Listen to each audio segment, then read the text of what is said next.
You've said, and I read that of you, indigenous people are fighting for everyone. Can you share with us a little what this means for you, and maybe in your own words, explain to us and enlighten us a little what's at stake?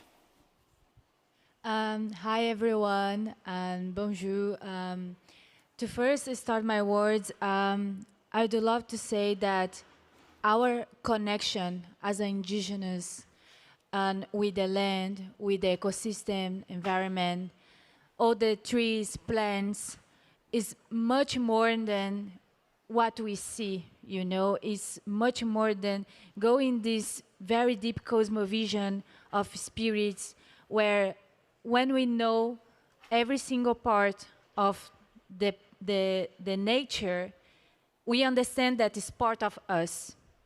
Because in the cosmovision at the beginning of this planet, the human, just because human, just become a human, because was living at the beginning with the nature.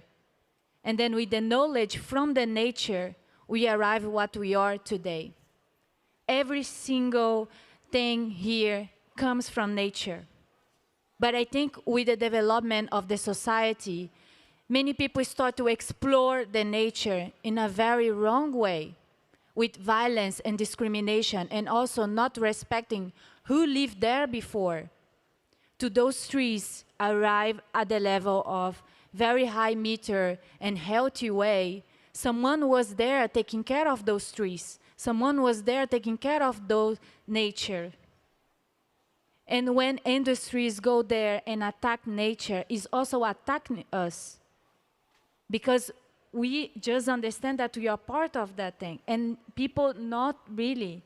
And actually we are here to help to people educate themselves, understanding that has not separate way of facing climate crisis, the global warming. If people don't understand that we need to protect the system, the ecosystem, where we provide for.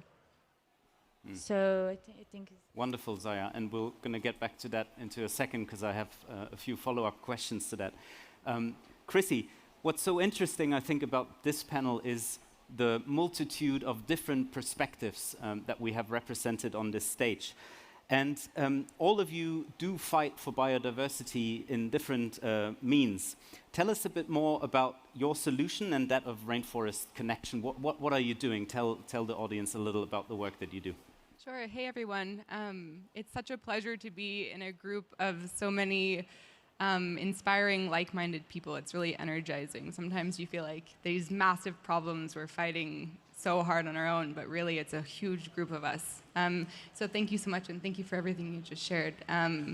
So one of the biggest problems with the biodiversity crisis is that we don't really know what's happening, right? Biodiversity is so complex, and it's hard to understand what is our impact on biodiversity.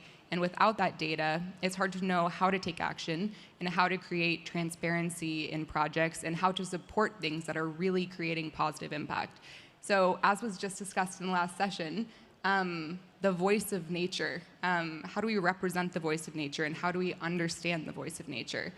My organization, Rainforest Connection, focuses on that sound. There's so much that we can understand by listening, both from a biodiversity perspective and also from the threats within these ecosystems, illegal logging, poaching, mining. Everything has an acoustic signature. Bioacoustics is a field of study that's been around for a century. People have been listening for a long time. But historically, it's been really hard to store and analyze these data sets so that we can understand what is happening across ecosystems. So what we're focused on is building tools to scalably analyze ecoacoustic data. Most species make noise, so birds, frogs, bats, mammals, insects, all have an acoustic signature. So if we're able to apply new technologies to store big data, to use artificial intelligence to map out what's happening, we're able to actually understand how we're impacting ecosystems and give those understandings directly to the people on the front lines of conservation who are within these ecosystems who can make positive change. That can then be represented by data that companies can use, that governments can use to really inform how are we investing resources and how are we directing our efforts in the most impactful ways possible. At the same time, we can understand threats. So another part of our work is we use real-time acoustic monitoring sensors to pick out sounds of illegal logging, poaching, mining. Chainsaws, vehicles, gunshots also have acoustic signatures. If we're able to isolate those sounds, we can also inform indigenous communities, government rangers, anyone on the front lines of where and when that's happening so we can take immediate action. So that's the focus of our work, is really just listening. Amazing. Thank you so much for providing that perspective.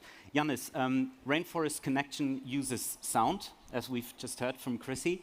Unseen Labs, the organization that you represent, works towards protecting the seas with images from above. So we have sound, and now we have images. Tell us a bit more, because it's interesting to have both these perspectives here about your solution. Yeah, sure. Thank you very much. So just to clarify, so there is an element of visualization to the work we do, but we actually focus on radio frequency. So we detect radio frequency signals on board vessels. So I think an important just premise or background information context to maritime industry, the way most vessels work is that they usually have a beacon to signal their position, to state their name, basically their number, identification, what they do. But that beacon is based on cooperation, so it can actually be modified or turned off by the crew. And that's a huge problem that basically my bosses, the two co-founders who are brothers, discovered. And they found a way through satellite, through very frugal means in a way, because they're very small satellites. They're about 10 kilos. They're the size of a shoebox, sorry. With those satellites, we can actually detect other forms of signals that are emitted constantly.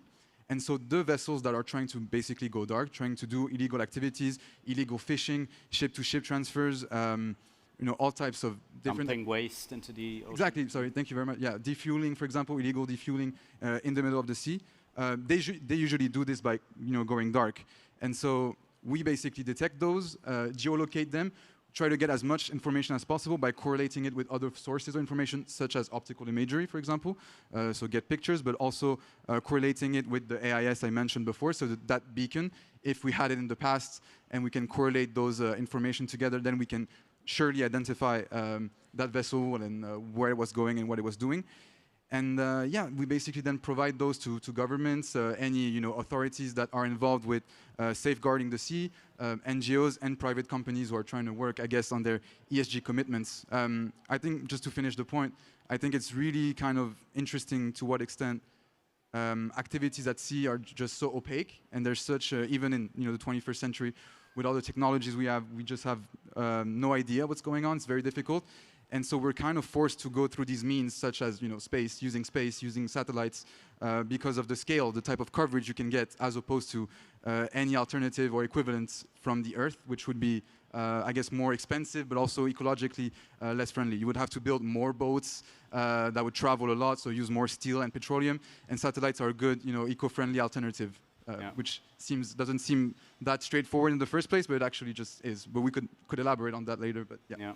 Thank you. Thank you for sharing. So we've in a way went to space. I want to bring it back right into the forest. Zaya, in our briefing conversations, I sensed from you, I would say, an appreciation on the one hand for technological solutions and ideas that apply these to the fight against the biodiversity crisis. At the same time, you said something that stuck with me in our conversation, which was that we do see the satellite images of trees being cut, and we kind of get a rough glimpse of an idea of what's happening, but the real fight is happening in these communities, in the forests, in the Amazon. If it's not too painful for you, can you help us understand a little better the fight and the struggle that you and your people are going through? Yes, we have facing this balance in the world a long time ago inside those communities. For example, the trees and the nature doesn't give anymore the natural resources with natural fruits to us to have our sacred elements in the nature. And many leaders start to see how was bad the development in the society, but impacting, damaging the land and the nature close to isolate communities, not just in the Amazon rainforest, but in other places in the global. And it's amazing that we have satellite technology to see what's going on, the fire, deforestation, to have data. But inside those trees is having a war where big industries in international countries are going to those native forests to take resources in a violent way where they don't respect the indigenous rights and the indigenous that are living there in balance with the nature. So then for us, we are always fighting against loggers, farmers, government, where government don't really take care of the indigenous rights, and basically us, we are fighting against them and asking help to the world to fight with us. Because you can imagine, if those communities are not there, basically the agro-business or the farmers, they can go for war to do the deforestation or grow another different industries that also involve the deforestation. But those communities are holding the trees, because when you have human living there, basically people start also to understand that we need to think that they are there in the guardian way, take care of the future of next generation for the humanity. You need oxygen to breathe. And also there is a huge ecosystem that provide there a pure oxygen to the world today. So it has so many things that we are fighting for there that people don't really know, because just when we are there, like going to the war, that is extremely intense for us, we give our life to that nature. And we also want people to understand that you can also fight in your way, that I understand that people not gonna give their life for the nature, but we are here to teach that to bring a re-education way to people understand that you are part of the system of nature. Yeah, that's very clear. Thank you, Zaya, for sharing that perspective, and thanks for giving us quite the deep insight. I mean, I think a little less applicable to Unseen Labs, but maybe you can comment on it as well. How are you providing your technology and your support to indigenous communities, to other stakeholders? It looks a bit and sounds a bit like you want to empower others to take what you've built and benefit from it for the sake of nature. How does that work? Do you collaborate with other networks, communities? How do you want to spread this and make sure that it reaches everyone, ideally? No, absolutely. There's so many stakeholders that can make use of this data, and data is really only as powerful as the people you can put it in the hands of, right? There's a problem in current academia in which all of these amazing insights are getting locked up in scientific papers, and it's hard to understand language, and it's hard to access. And so one of our main missions is, how do we translate these really meaningful scientific insights, combine those insights with other forms of data like climatic, environmental data sets, and get really rich insights, and then put those in the hands of the people who can make use of them, right? Now, the people, of course, on the front lines are the most important in all ecosystems. But then you can also spread the word by making that insight accessible to funders, accessible to governmental bodies, accessible to collaborators in all forms who can come together to use that to drive positive change in the most impactful regions. So yeah, one of the most important things to us is we're creating a dashboard that essentially automates the process from raw acoustic data all the way through to really easy to understand maps, graphs, and figures that shows how biodiversity is changing over time. And we're overlaying that acoustic data with additional data sets so we can paint a really holistic picture. Those dashboards are already being used by indigenous communities. We're training people on the ground in all of our projects to collect the data, to understand the insights, and to make use of it to communicate to their stakeholders so that we can drive resources to these projects and so that people can actually use scientific information to inform positive change. Yeah. So I think it's always a matter of, okay, data is great, technology is great, but how do you put it into how do you actually put it into the hands of the people who can make use of it? And we do that through partnerships. Yeah. You've mentioned, thank you, Yanis, that it's more about putting it into the hands of governments and those enforcement agencies that would then come in and stop the illegal dumping of waste or offloading or illegal fishing.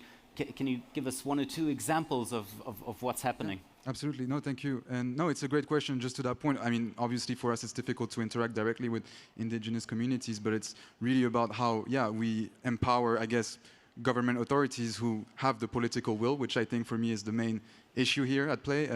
It's about them having that will and that information, that technology to be able to act against illegal activities at sea which have an impact on the livelihoods of indigenous or local fishermen.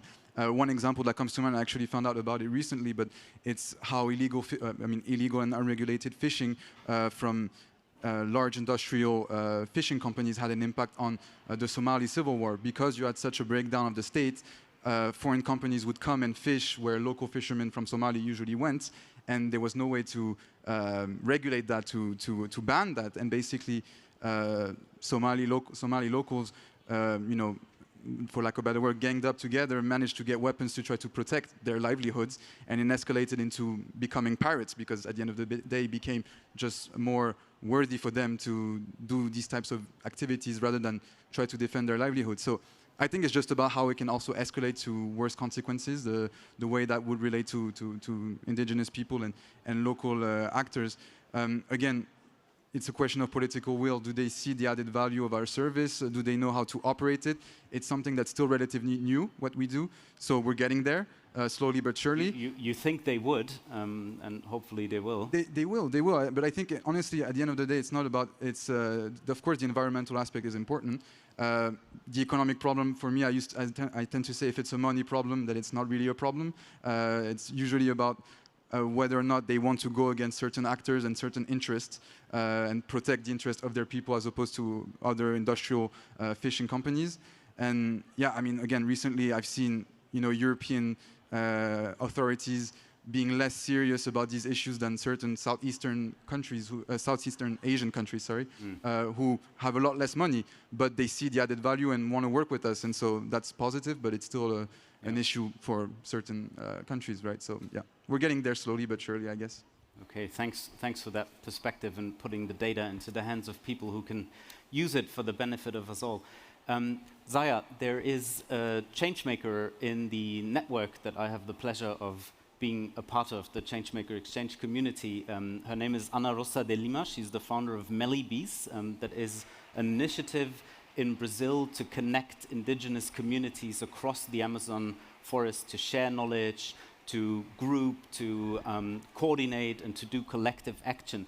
I'd love to hear from you if you see similar things happening in your work. How are people teaming up? How is this not an effort of single actors? How people can act, if you see different communities, indigenous communities coming together and joining forces, what's the organization that is happening behind?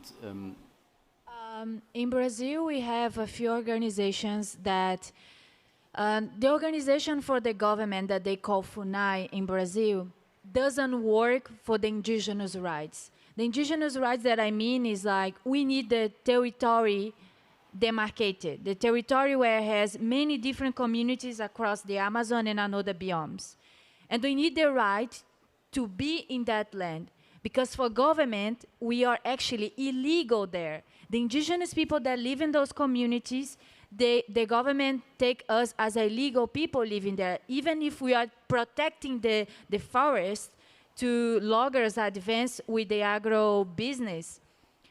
But what actually I think is most important for the institutions that today, like APIB, COIAB, take care of the advance of the right of indigenous people, it's because once that we are in the community, I think that everyone here know ayahuasca, for example. It's just one plant. We have more than millions of plants that can have much powerful impact that this plant, or much more special and important to the world. But we still also developing our way to discovering the nature in balance, new ecological knowledge, new plants, new things, new parts of nature that actually we can share with the world in the way that gonna heal disease, for example. I mean, a So large proportion of medicine in the modern world exactly. comes from natural resources, and a really Exactly. important point. Exactly. So we needed these institutions in Brazil to be also protected by people in the international country.